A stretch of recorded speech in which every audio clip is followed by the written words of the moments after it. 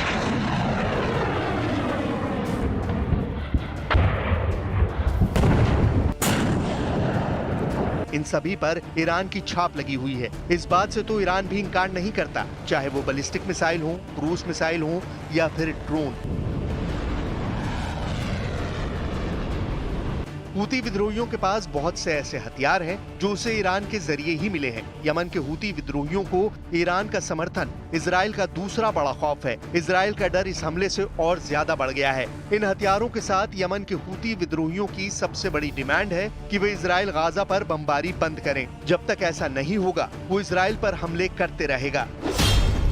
पश्चिम Asia की reports बताती हैं कि 7 अक्टूबर 2023 के बाद से यमन के हूती अब तक इजराइल के 80 जहाजों को टारगेट कर चुके हैं।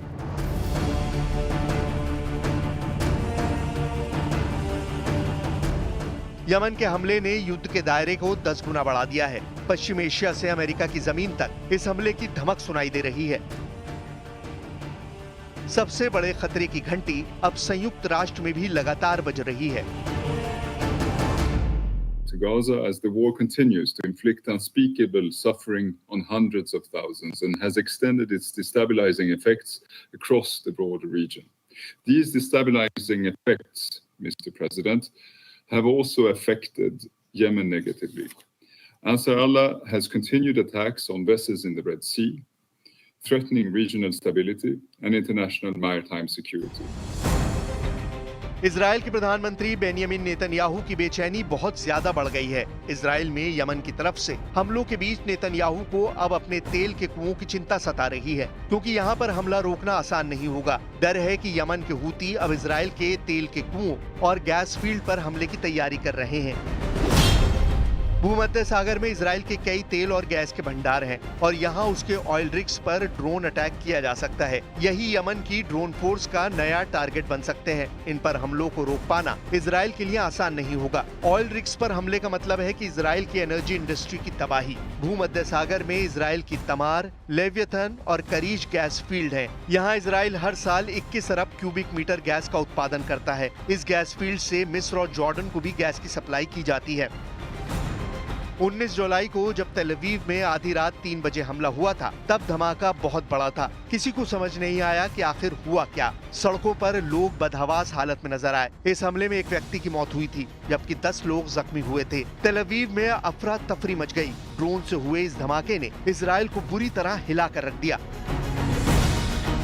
लोग सड़कों पर निकल आए, सायरन बजने लगे। आखिर इजराइल की राजधानी में दुश्मन का याफा नाम का ड्रोन कैसे घुस गया? कैसे इजराइल का सबसे मजबूत किला आग के शोलों से चकनाचूर हो गया?